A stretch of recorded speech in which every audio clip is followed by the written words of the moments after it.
This is SkyWatchTV Actual. Get ready for Science! It's SciFriday on SkyWatchTV. Welcome. I'm Derek Gilbert, and with me, as always on Fridays, my best friend, my wife, and our science editor, Sharon K. Gilbert. Hi, honey. How are you? I'm doing great. It's nice to be back. Yes, we missed a week. Two other people in these imposters. What was going on? Well, no, Josh and Christina Peck did a wonderful job. They are, seriously, I'm going to have to start making sure I'm still on the staff here because they really did a good job, and it helped us a lot because we were out of town at Sid Roth's outfit doing It's Supernatural with Tom Horn. And of course, Tom is always supernatural. So that's right. Yeah. He's not regular natural. He is supernatural. Yeah. And of course, that program, you can watch the programs at the SkyWatch TV website, skywatchtv.com. And you and Tom did an excellent job of explaining the transhumanist movement and why it is really a false 21st century religion, science fiction religion. It's absolutely a religion, and it's just another form of eugenics as far as I'm concerned. Yeah. But it goes all the way back to the garden. It's you shall be as God. Exactly right. And that's they'll come right out and tell you, you know what, we will be God-like. Mm-hmm. Yeah. And there are those critics who'll say that it is science fiction, that we shouldn't worry about it because this will never happen. They will never develop the technology to actually do what they think they're going to do, which is make us live forever. But the point is, it's not whether it will actually happen, is that they would believe it, and that they are convincing our children and our grandchildren to believe it and trust in technology for salvation instead of Jesus Christ. Amen to that. That's exactly it, because it is in many ways a new religion, or maybe one of the oldest. Yes, yes. Just in a 21st century scientistic wrapper. Yeah, that's a good way to put it. There's a story, actually, that just came out this past week that sort of dovetails in with this. It's part of the Internet of Things, the IoT. If you've not seen stories about the Internet of Things, it's essentially making the entire physical world part of the Internet, making it a virtual reality all around us. That is really what it is. This idea of connected, we talked a few weeks ago about your toothbrush spying on you, connected devices at your home. Well, Amazon has just revealed that they're going to start selling. We'll come in again. Start selling Brita pitchers, which is a filtration system for your home, that are smart. They are internet connected, and they will automatically order new filters. You don't need to worry about a thing. Well, for a lot of people, a lot of people would consider that a convenience and actually see that as a desired feature. Well, they might. One initial just reality problem is if you have data limitations on your internet connection and you've got all these connected devices that are constantly pinging the web, reporting and ordering and spending your money. Not only is it possibly insecure, but you're using up a lot of data. You and I have a lot of devices, tablets and phones and things that automatically try to update constantly. And I keep mine on, frankly, I put them on airplane mode all the time because then they'll shut up. Yeah, we live out in the country, and so we've got a very small data cap. We got used to living with cable internet, which was basically unlimited. We used to have a sombrero, and now it's a little bitty hat. Yeah, a little pointy hat.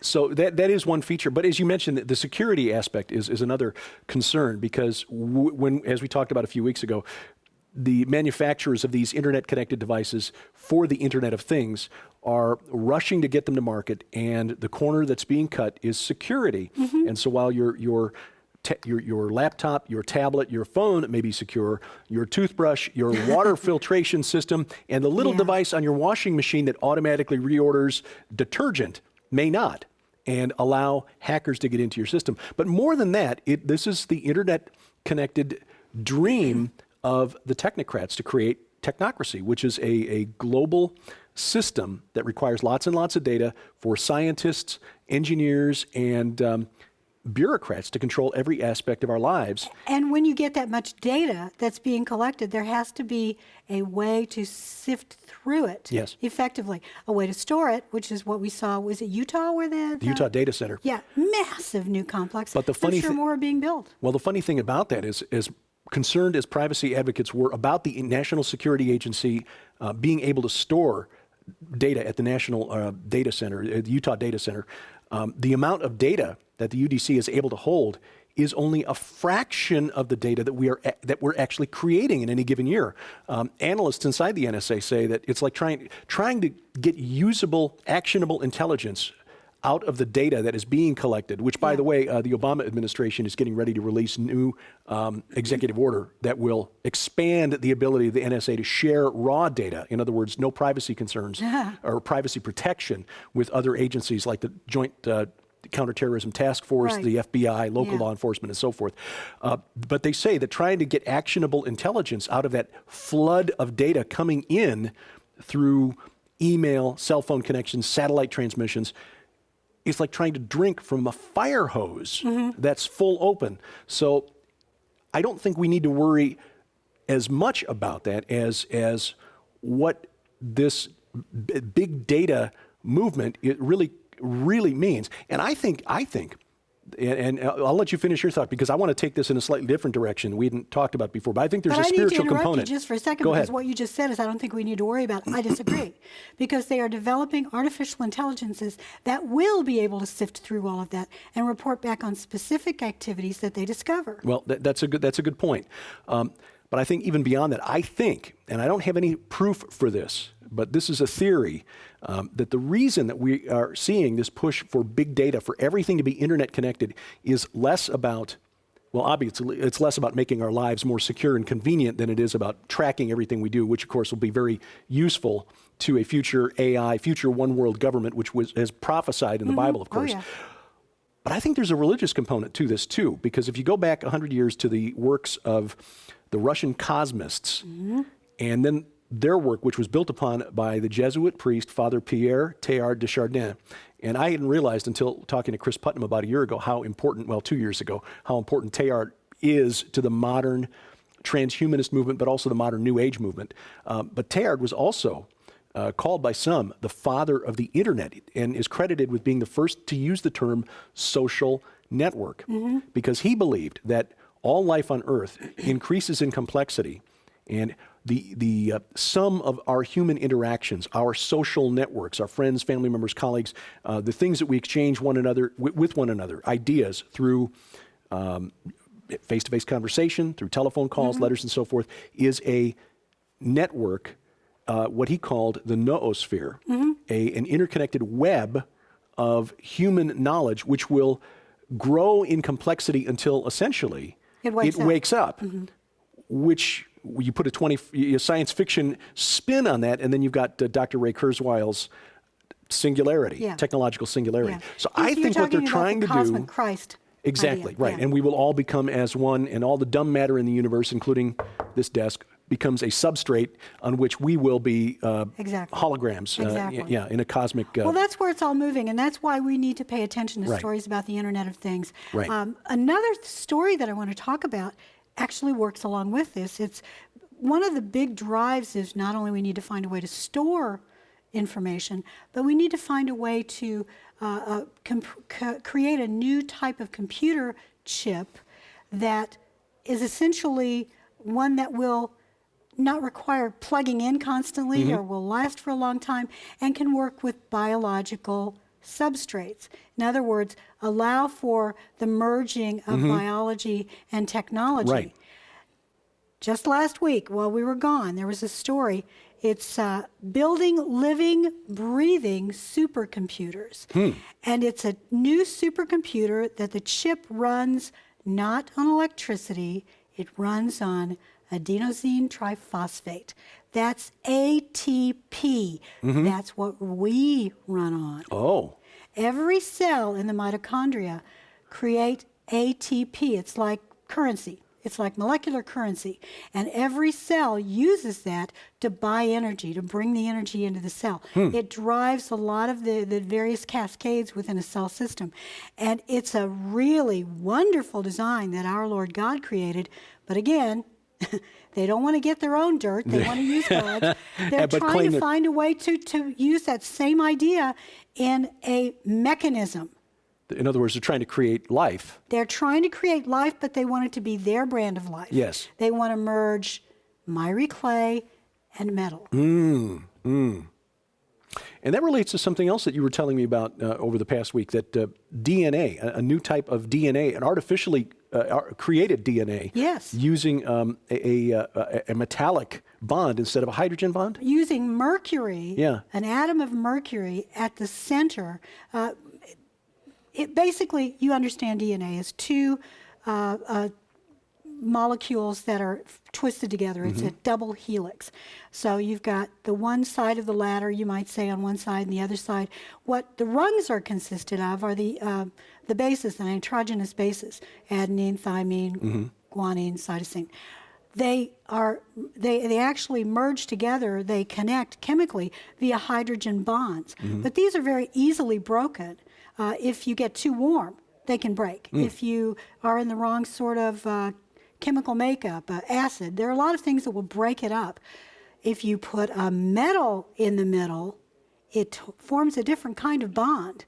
And that is a very strong bond. And the DNA then will not degrade in high temperatures. In other words, you could create, if you had a way to have a biological mechanism that ran on a new form of DNA and actually gained its energy through this new form using ATP, you'd have a Terminator. Cylons.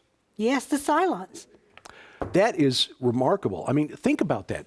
Miry clay, this is the prophecy from the book of Daniel, where the statue that Nebuchadnezzar saw would, at the end, as Daniel interpreted the dream, the toes saw that they tried to mingle iron with miry clay. And here they've got scientists trying to mingle the very building block, the computer code essentially, that creates all life, and put metal in the middle. But what I really find interesting is Mercury. Mercury, Hermes. The mythology of Mercury. Yes. Exactly, Hermes. Wow. Wow. Another name for perhaps Nimrod.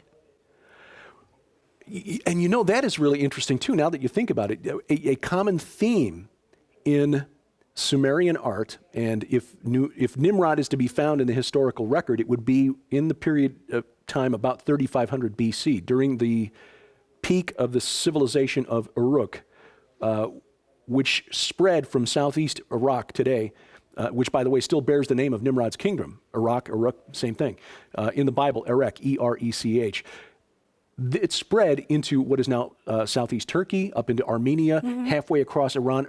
They were basically the first world empire. But a common theme in Sumerian art shows a pair of animals with really long necks, but they had their necks intertwined in a double helix. That's exactly what the Caduceus. The caduceus, thank you very much. It's the symbol of medicine, which is Hermes. Right, the intertwined snakes. And, well, boy, we could go a whole thing on this. And we could. We really could. The Sumerian god Enki, who ruled over the abyss, that was what the Tower of Babel built atop of his old temple. That was what Nimrod was trying to rebuild. It's fascinating and it's stuff. all out there. I mean, they're not trying to hide it. No, it's in plain sight. Well, that is fascinating. I mean, that is astonishing. That's there's your presentation for the Prophecy Conference this summer, right there. Except I'm not giving one. I'll give it to you. By the way, just a left turn, total left turn. Those who are trying to keep track of what's happening with the Zika virus, a couple of, actually, I think there were 3 letters that were just published in The Lancet, which is the premier publication in the UK for physicians and researchers. And these letters indicate that a team from the Pasteur Institute, who were following an outbreak of Zika virus in Polynesian islands 2 to 3 years ago, discovered quite a number of things. And their evidence really does make the case, I think. It's the first really compelling evidence I've seen that there may be a direct connection between the Zika infection and microcephaly. And I know there have been a lot of questions about that, and a lot of people weighing in on this. On both sides of the issue. And of course, because the medical establishment is coming down on one side of the issue, most of the independent researchers are coming down on the other side of the issue. And while you and I are skeptical of the official story most of the time, sometimes the official story is the accurate story. Sometimes, yeah. Sometimes. Not all the time, but sometimes. And now there have been... And we see there are more and more cases being reported of sexual transmission. Yes. Male to female, which is disastrous. Again, I'm going to say, look, Rio de Janeiro. Yeah, this the could Olympics. be a really bad, perfect storm brewing where you have young people coming together for one night. They're joined in a way that they probably shouldn't be, let's face it. They're not married, so they Right, shouldn't be right. together. But it's not only a possibility of transmission, but also a possibility of a major problem for the child who may be conceived. Absolutely. And here in the United States, there's the state of North Carolina is addressing this, hiring 2 medical entomologists, their job to determine whether the mosquitoes that are present in North Carolina are capable of carrying the Zika virus. And there probably will be other state health agencies following a similar Well, I policy assume here. that they're just looking to see how many Aedes aegypti they have, Right. because that's the one that carries it.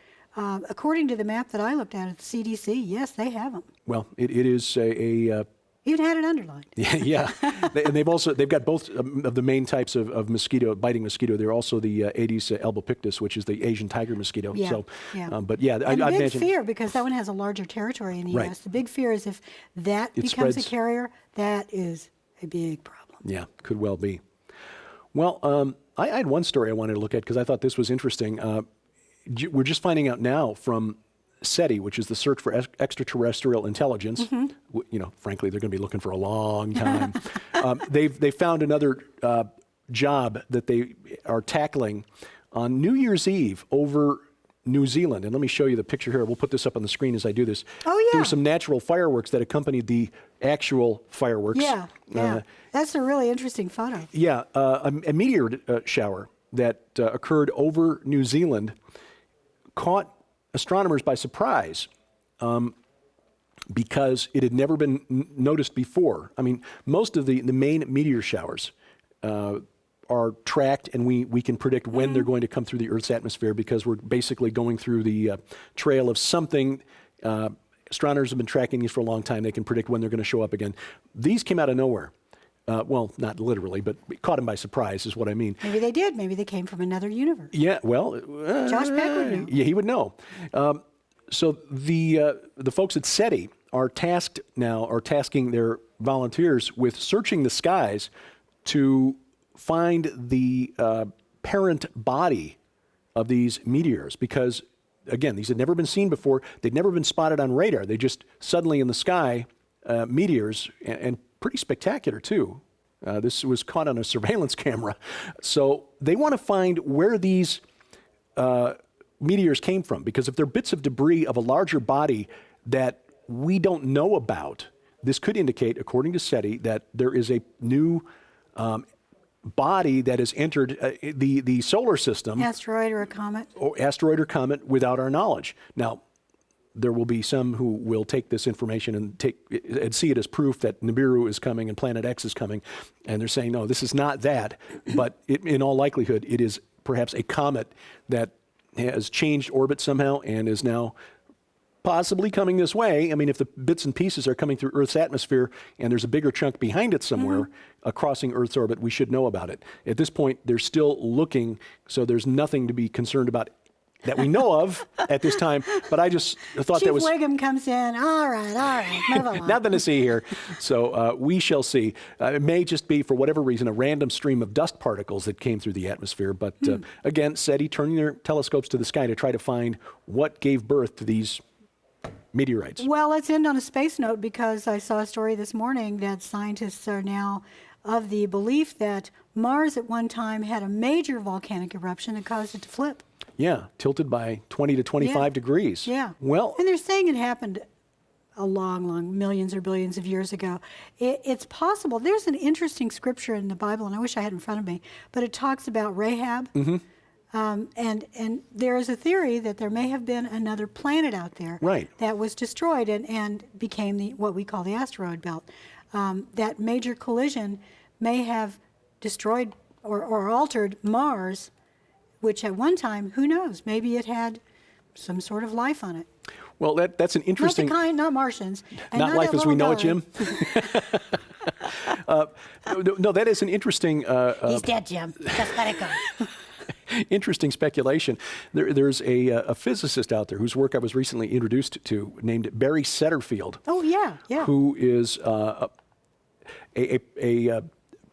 proponent of the universe theory, the idea that plasma in the universe is really what drives gravitation and orbits and things of that nature. I barely get my head around it, but he speculates that the asteroid planet, whatever was in the asteroid belt now between Mars and Jupiter, is responsible for several major cataclysms that are recorded in the Bible. Now, he also believes that the speed of light is slowing over time. He's not the only one. And he's not the only one, right. So that when the asteroid planet exploded and one piece hit and caused the flood of Noah, well, you're probably saying, well, that was only like 4,000 years, 5,000, 6,000 years ago, somewhere in there. How could that possibly be? But again, if the speed of light is slowing, then what we perceive as time based on orbits around the sun is not the same as actual time as we experience it. So it's mind-exploding stuff. But anyway, interesting stuff. And yes, Rahab is mentioned in the Bible a number of times, and there are some who speculate that might have been the name of the planet. Well, that, I think, is all we're going to be able to do this week. I want to remind you, we have a SciFriday Facebook page, and we'd love it if you would go there and like it, because we post articles there all week long, and that's a good way to see what we're thinking about for the week that we're going to talk about maybe. And who knows, we've gotten a few messages on there. Also, you can send us email to SciFriday@SkyWatchTV.com. That's right. And there's a donation gift this month? During the month of March, yes, Tom always likes to make sure that we give a gift in exchange for your financial support. Of course, with the passing of Supreme Court Justice Antonin Scalia, this is very appropriate because one of the biggest political fights beyond the presidential election coming up is who gets appointed next to the Supreme Court. During the month of March, for your donation of $20 or more, Alan Keyes, former ambassador, former presidential candidate, called America's Courts Progress and Peril. We will send a copy of that to you along with a keepsake wall plaque, total retail value of $40. Again, our gift to you for your donation of $20 or more during the month of March while supplies last. That's a deal. That DVD is really good. And the plaque, I've got one in my office, and it's really very beautiful. Next week, a very moving program on SkyWatch TV. And you want to make sure you're watching this Monday, Tuesday, Wednesday, Saturday, the broadcast schedule for SkyWatch TV posted at skywatchtv.com. Nita Horn talks about her forthcoming memoir, No Fences. Yes. Yes. And you'll find out the significance of the plastic pony. Until then, thank you for watching as we keep watch. For Sharon Gilbert, I'm Derek Gilbert, and this is SkyWatch TV.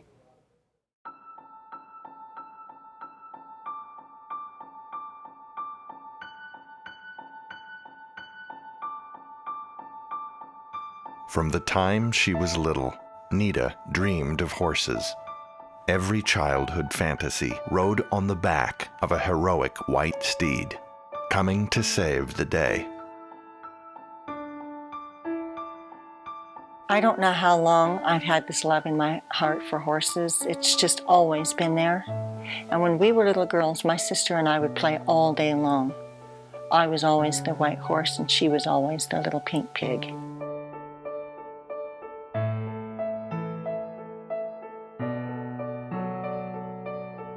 Let's pretend Lightning and Rosie can fly.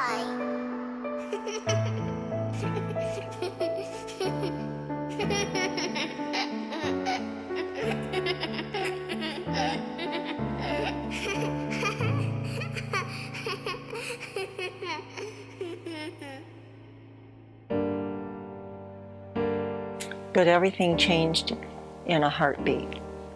On December 9th, 1971, a tragic car accident claimed the life of my dad and my best friend and my little sister. And I wondered after that if there was anything left to believe in.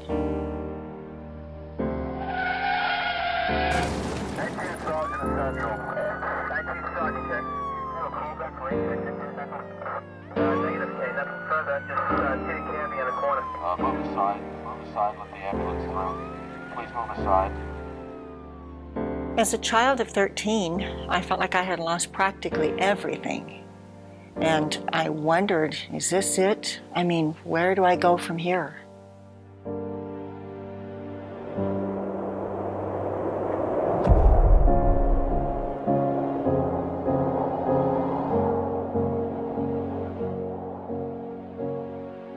I could not have imagined back then how God could use horses, of all things, to to restore my faith and vision for the future.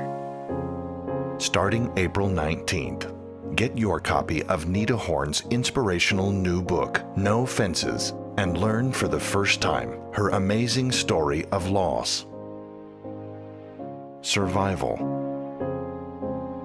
determination, and healing. How the vision and love God gave her for these beautiful and majestic animals eventually led to the 150-acre Whispering Ponies Ranch, a general retreat facility, as well as a premier training location that specializes in using and gifting therapeutic animals to benefit the herding. Other care facilities, schools, and ministries across the nation. When God puts something in your heart, it's there for a lifetime.